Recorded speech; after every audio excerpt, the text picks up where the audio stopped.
Welcome to a Restless Politics live stream with me, Alastair Campbell. And me, Rory Stewart. And Rory, yesterday when we were recording the main episode for this week, as we started, Keir Starmer stood up in the House of Commons and announced an increase to 2.5% of GDP on defence spending.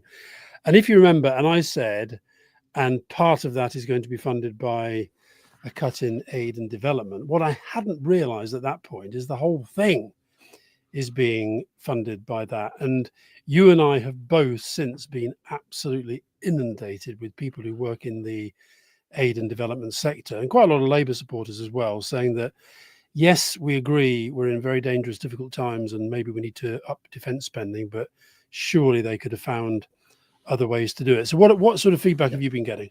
Yeah, well, so I was talking this morning, I'm in the US, to the former administrator of USAID, who came in to see me for breakfast completely shattered because if we put the clock back 10 days ago, the United States government announced that it was stopping all USAID funds worldwide, cut all its contracts, and laid off staff. I mean, it's not a sort of temporary halt while they look at things. What they've actually done, and I was yesterday talking to a lot of USAID staff who'd lost their jobs. As you pointed out, I think on the show, we've gone from thousands of USAID staff focused on programs in Africa, and it's been reduced to 12 people. And that's just the core of USAID. The entire rest of the American aid infrastructure is collapsing along with it. So a lot of the development aid in the US was delivered by these big partners. It's not relevant for listeners, but people like DAI, Comonix, and thousands of other partners, but also huge numbers of partners on the ground. So there was a big, under Samantha Power, who was the head of USAID, big localization agenda. So there were enormous numbers of local NGOs and people employed on the ground. Also enormous numbers of people employed in other governments who were funded by American taxpayer money. Now, that all stopped. So that removed about $40 billion overnight from the international development system. But the hope was that Europe, and the UK in particular, would step up to fill the gap. Because when I was in charge of DFID, which was the UK development thing, we had a budget of about, in US dollar terms, about $20 billion a year. And as the man I had breakfast with this morning pointed out, it was the US and the UK. If you remove the US and the UK from the international development system, there's not a great deal left. I mean, there are other bits. European Union does stuff, Japan does stuff, Germany does technical assistance, but as you've often pointed out, it was one of the few ways where the UK was really punching above its weight, where it really was a development superpower. We were the first really big country to make it to 0.7% of our GDP on international aid spend, and we did it cleanly. We didn't do it by redescribing in those days in the way that Germany was doing a lot of internal programs as being external aid. We did it with relatively few staff. Now, I can talk about what that then means, but what we're really talking about is that Keir Starmer, faced with the collapse of the old US-based system and all that meant for some of the poorest countries in the world and what it meant for climate and crisis, instead of stepping up with European partners to fill that gap, he's decided to cut. And so it looks at the moment on the current figures coming out as though in practice, UK development spend will be less than a third in real terms of what it was when I was running the department as recently as 2019. And because of our multilateral commitments, probably even smaller. I mean, the other point I'd like to make, and I think it was Politics Joe, who I follow, and they did quite an interesting compilation of all the times that Keir Starmer has stood at the dispatch box and explained why it is a good thing that we, the UK, invest properly in international aid and development. And he did that against successive Conservative prime ministers. And I actually think the arguments he was making are still right. I think that when when he made the case, as Tony Blair and Gordon Brown and others had done before him, that investing properly, invest in international aid and development in some of the poorest and some of the most war-torn and climate hit and all the rest of it, all the problems that these countries are facing, that our investment in them actually in the long term is good for them, but it's also good for us. And I think that's an argument that we were proud to make for a very, very long time. And so we've now sort of upended that. And also the other thing to say, Roy, is I think I've been quite impressed by the extent to which the government has actually constantly been saying, we don't want to break our manifesto promises. So that's why we can't think about the customs union. That's why there are certain tax rises we can't make. But this is a manifesto commitment that is fundamentally broken. And I think when people say this is, I saw Caroline Lucas, the former Green Party leader, being interviewed about it, and she said, it's all very well to say this is a tough choice, but actually, of all the choices that you could make to find the additional spending, given the way the debate is in the country right now, maybe it's not that tough a choice. Now, you and I and lots of other people have been talking to us, and we mentioned David Miliband yesterday. I hadn't quite realised USAID is going to take hundreds of millions out of the charity that David runs. That is real money on real projects around the world. And there will be projects around the world that are dependent on UK funding right now that will be, frankly, in a state of complete panic. Well, let me return again to the big picture. It's very, very important to understand that as the UK is doing it, other countries are doing it too. So the Netherlands has just announced a radical cut in its own development aid. Sweden has been reducing its development aid. France has, having been on a path towards 0.7, came away from it. More and more of the money spent by partners is spent on internal stuff. So we are really talking about something that's really difficult to imagine. Yesterday we were talking about trying to imagine what Europe and Russia would be like without American security guarantees. We don't really know what that's like. It's very difficult to think because it's been 80 years. This thing is equally completely uncharted. Nobody's run the experiment before of what happens if you suddenly stop the two major international development funders in the world from operating. But let me try to sketch out the different things that these agencies do. And maybe one way to do it is just to think through the different departments that I had when I was running DFID. The first obvious one is humanitarian. So a lot of this money went quite literally to deal with starving people. So I stood in Somaliland, I watched mothers carrying babies for 2 weeks across the desert and arriving with one baby dead and the other one alive. And that's a lot of what, we talk about David Miliband losing 300-400 million out of the International Rescue Committee. And of course, Musk will say it was a grift and somehow suggest that was his own personal money. No, what IRC was doing was providing Plumpy Nut, which is a type of nutritional supplement to keep babies alive. So that's the first thing that will happen.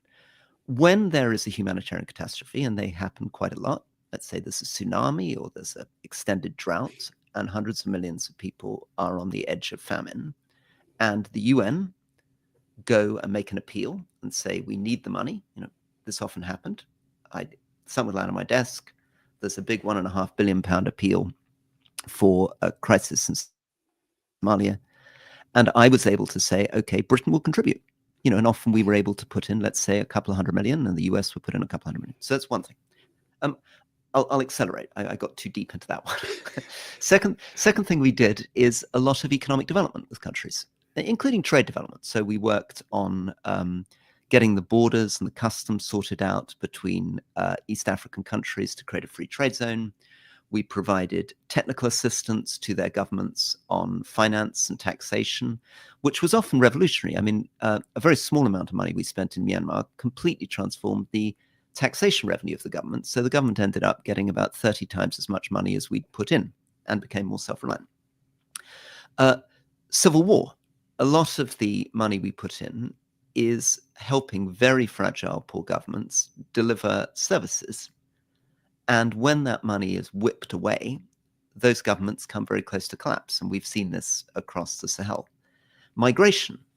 right? What were we doing with the money? Well, a lot of the money was making sure that 5 million of the people who left Syria didn't come to Europe, because we funded Jordan, Lebanon, and Turkey to host them. And you saw those camps in Lebanon when we crossed that border.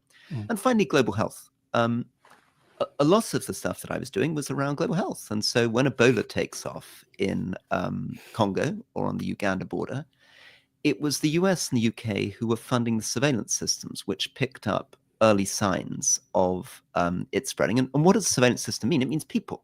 It means thousands of Congolese and Ugandan health workers tied into quite complex systems, which ultimately help protect the world from the development of these pandemics.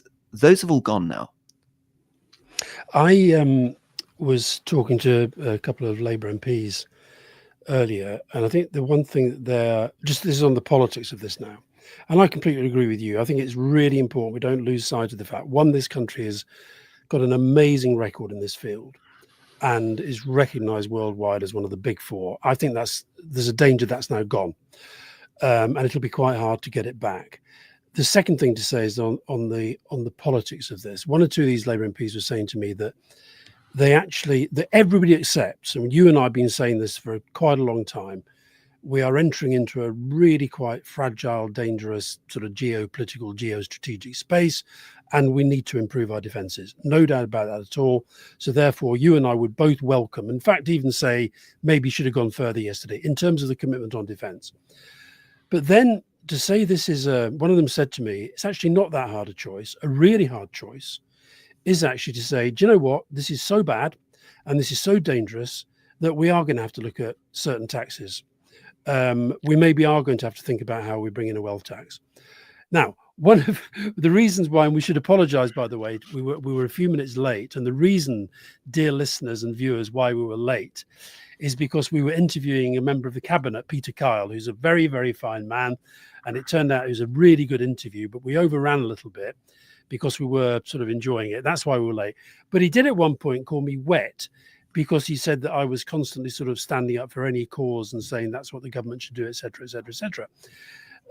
But I think on this, there's a real danger that the argument that Trump, Musk, Vance, etc., are driving, that the AfD are driving in Germany, that Farage constantly drives here, that we should only think about ourselves, we should only focus on our own interest, America first, Britain first, whatever. And there was an element of that, I felt, to the communications around what Keir did yesterday. You know, we've got to think about our own security rather than those people far away. We've got to make a link between the two. So I really would have been much happier if they'd have said, look, this is a genuinely hard choice. We're going to have to find more savings in the welfare budget. We are actually not going to be able to do something that we were planning to do because we're now going to have to find the money for this. I think actually going for aid was not the right choice. Yeah. And, you know, we've often said that it was regrettable that Labour tied its hand on taxes before the election and then forced Rachel Reeves to raise employers' national insurance, which was probably the worst kind of tax she could raise, when in fact the big taxes, VAT, corporation tax, income tax, were the ones where she should have been working. And this could have been an opportunity to do that. I mean, we could do wealth tax, and I think I agree with you. There's a big argument for targeted wealth taxes. There's also would be a very straightforward argument for saying to the British people, the world's changed. We're in a much more dangerous world, and there are other forms of taxes we put up. I think the other thing that we're missing here is that development is not totally separate from defense and security. Diplomacy, defense, development, which is the argument that Keir Starmer used extensively in those clips that I mentioned over the recent years. Exactly, because these three things completely go together. It's extremely foolish, in fact, to put all your money into building weapon systems if a much smaller amount of money spent in the right way can actually stop a conflict breaking out in the first place, right? So a lot of the DFID money, it had pretentious names, you know, governance, conflict resolution. But broadly speaking, what it was about doing was working with partners to try to reduce the likelihood that states collapse into conflict, reduce the likelihood they become failed states, reduce the likelihood that they start harboring terrorists, reduce the likelihood that they collapse and migration starts spreading. In other words, reduce the things that are going to make you have to use your weapons in the first place. You're spending upstream on prevention. This ties in with Wes Streeting's theories on the NHS, right? Yeah. What they're doing is the equivalent of putting all the money into fancy hospital treatment and doing nothing in public health, right, at the other end. We've been getting lots and lots and lots and lots of comments. Thank you for all of those. Dan O'Neill echoes the point you just made. Money to aid and spending on defence do not have to be exclusive. I think Dan may be an American looking at the spelling of defence. Those two things aren't a zero-sum game. In fact, more spending on aid often reduces the need for defence spending. Serious Business says getting Amazon to pay some tax, any tax, would be a start in paying for all this sort of stuff. Somebody else, Urbane Legends, capital gains tax, FFS. So I just think that this is the other thing on the politics of this is that when Keir Starmer was talking about it at the press conference, I didn't see his statement in Parliament because we were recording, but I caught part of his press conference. A lot of the questioning was about, come on, fess up, be honest, you wouldn't be doing this if Donald Trump hadn't been making all the noises that he's making about Russia and Ukraine. And John Healey, the Defense Secretary, had a conversation with the American Secretary of State, the Fox News guy, Pete Hegseth. Is it Hegseth or Hesketh? Hesketh. Yeah. Hegseth. And he was sort of putting out tweets with, stars and stripes and union flags and you can rely on Britain, etc. So I think from the perspective of what is going to be a very, very difficult meeting tomorrow, I think this makes absolute sense.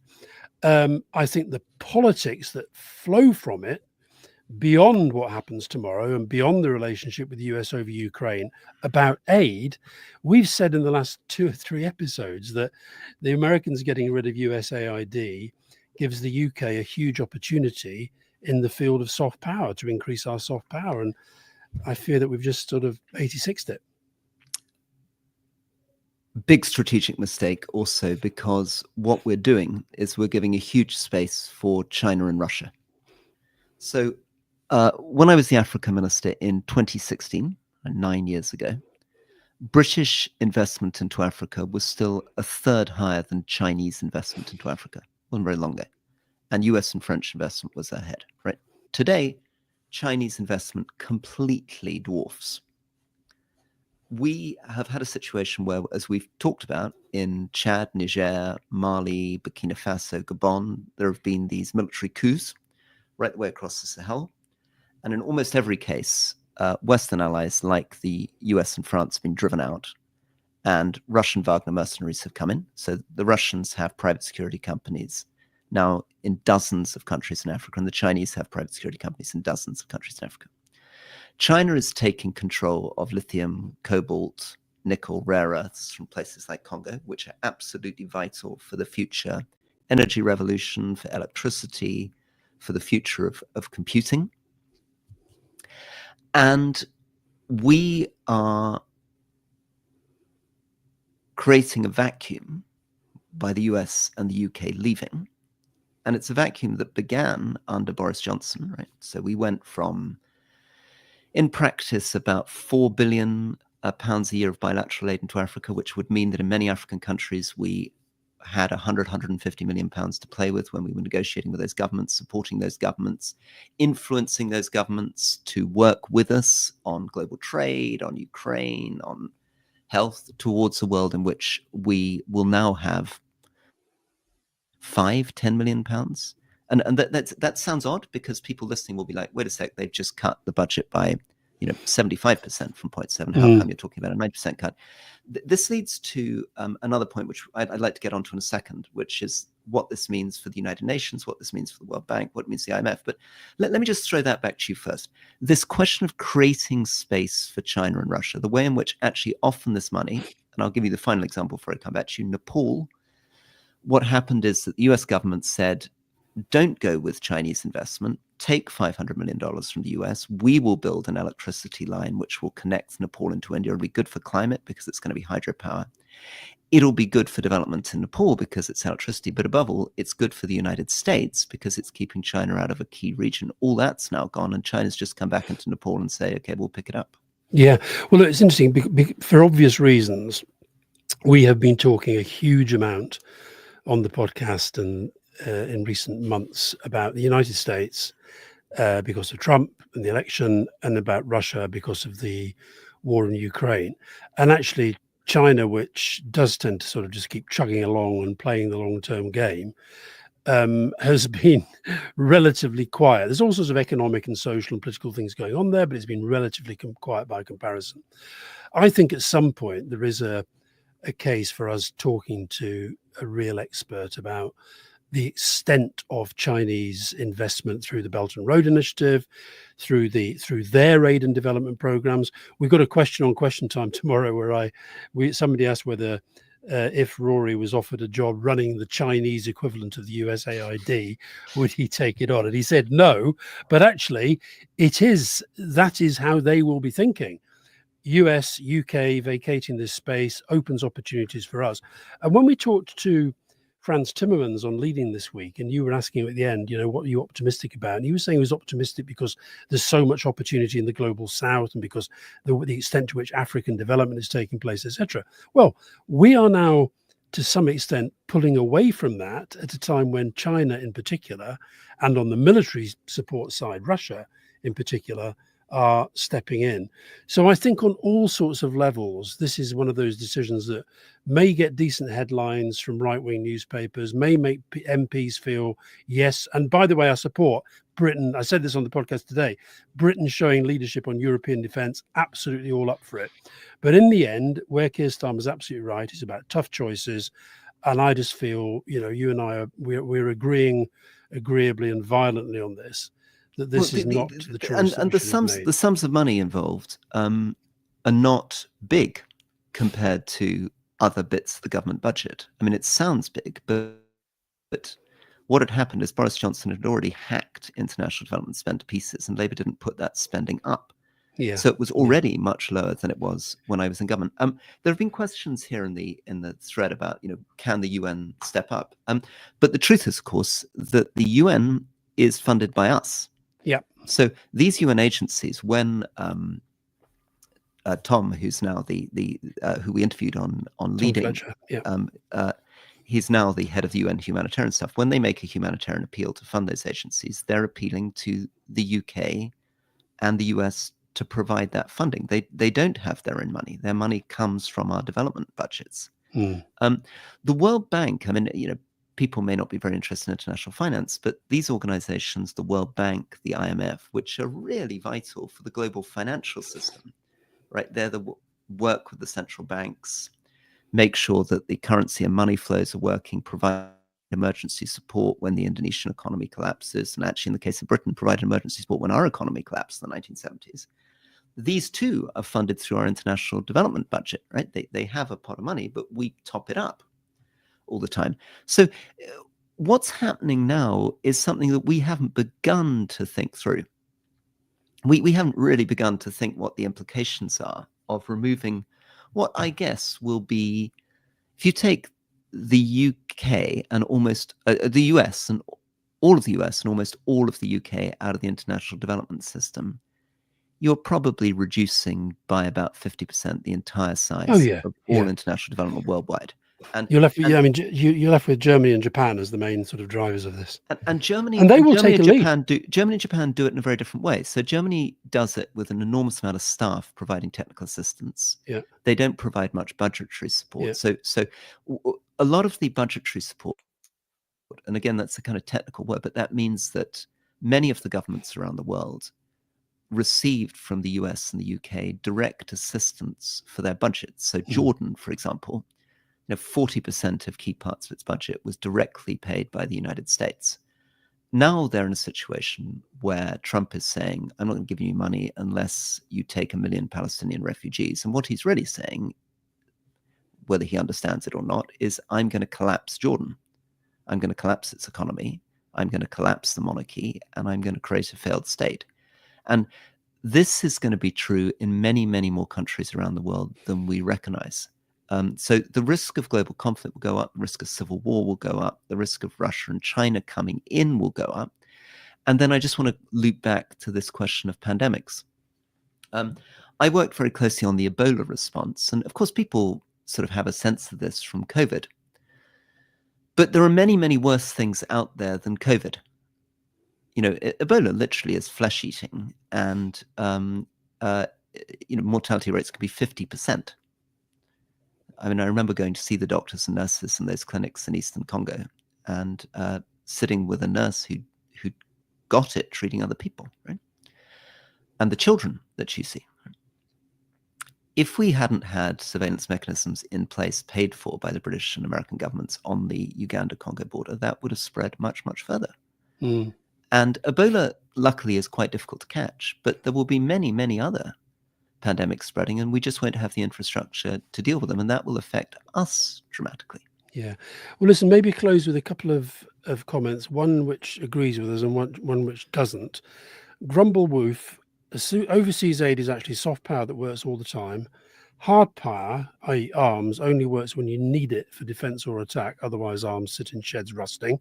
The one that disagrees with you, Rory, Brendan Tiernan, the more Rory Stewart elucidates on the hold the Chinese and Russians already have on Africa, the more he destroys his own argument. I don't agree with that, Brendan. I think the point is that they have got the hold on Africa in part because we've sort of started to vacate the field, and now we're vacating the field even more. Isn't that right? Yeah, I would have thought so. I mean, I think that's a recipe for despair. I mean, I know there's increasing isolationism on this thread and in the UK and the US. There's a lot of people on here saying they don't buy the line that Russia is a direct threat to the UK. Yeah. But I think that's definitely on this thread, it's a minority view. And I think it's probably a more broadly a minority view. But of course, that is partly the view that Trump at the moment is pumping out. And Putin, of course, is pumping out that Russia's no threat to anybody and they didn't start the war in Ukraine. And why would they want to take over little Moldova and little Latvia and blah, blah, blah, blah. It's also amazing that I'd like to come back to you on the comms bit. This, yeah. I've got John Matrix. Rory's wife earns good coin from foreign aid. So there's a lovely comms stim thing going on here, which is instead of talking seriously about what the international aid system is and what it does, you do various things. One of them on Twitter is you delegitimize whoever's talking. So you say, Rory Stewart isn't allowed to talk about this subject because his wife runs an NGO that received funding from USAID, and therefore I'm sort of conflicted, right? Yeah. The reality is it was a very small proportion of the funding of that charity, and the charity's fine. That's not what I'm wound up about. I'm wound up about the 400 million being removed from major NGOs. I'm wound up about, as we've been talking about in the show, the consequence for the entire international system, for the fact that Africa, 1 in 10 children born in the world will be born in Nigeria by 2050. And if you can imagine what the Syria conflict would have meant in terms of migration if we hadn't had aid programs in place in Jordan, Lebanon, Turkey. But the second thing that they do is that they rely on the fact that aid programs are complicated things being run at the other end of the world, and therefore the public don't know much about them. Right? If I said, your daughter's school is a pile of junk and a complete waste of money and we should cut all the funding, you would know quite a lot about the school and you'd be able to say, well, that's rubbish. And if I showed you a 1-minute video of some daft thing that a teacher said and said that's why we should shut down the school, you'd be able to say, no, look, the school's doing all this other stuff, right? But with international aid, it is because it's happening at the other end of the world, because it's there's no media there to cover it, because nobody has the patience to get into the details of it. They can make the most incredible meal out of very, very partial, sensational. The Daily Mail used to specialize in this, but my goodness, Musk and X have taken it to another level.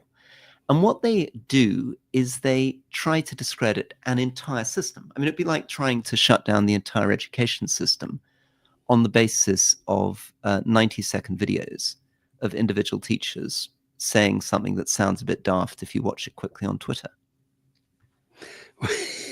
Well, listen, let's close with this, Roy, just to show that we're completely fair and we allow every voice. Ari, Russia never attacked Europe. It was attacked twice by Napoleon, then Hitler, now 3 times if you count Biden's attempt. So that just goes to show that we have many, many, many really intelligent people sending in their comments and watching and listening. But Ari, I'm afraid you're not really one of them. Well, can I just reply? Sorry, I'm also getting on, but Richie, aid is not education. Aid is education, right? Aid is 80%, an increase from 40% of women in school to 80% of girls in school across sub-Saharan Africa was aid. Aid is education. Aid is basic healthcare. Aid is children not dying. Aid is government stability. Aid is trade. Aid is support for our allies. Aid is pandemics. Aid is refugees. Aid is all those things. Aid is all the functions that our government does at home, supporting endeavors abroad. And the successes, we don't talk enough about successes, we talk about failure all the time. Japan, Germany, South Korea, Taiwan, these were examples of US aid transforming war-torn, shattered conflict countries, helping to transform them into stable liberal democracies and global success stories. And European Union aid into Central and Eastern Europe, its support for Lithuania, for Romania, is an example of aid and development, of European money transforming other people's countries, making them better off and making us better off. We mustn't get into a worldview that somehow Musk is right and everything that we do to connect with anyone outside our own country is a waste of time and a waste of money. Yeah, because if we believe that, we wouldn't make the world better. I think, anyway, to the social media guy, the bit where Rory goes, aid is dirt, aid is dirt, aid is dirt. That was the best clip of the day. All right, Rory. Thank you for tuning in, people. Thanks. All the best. Thanks. Bye-bye.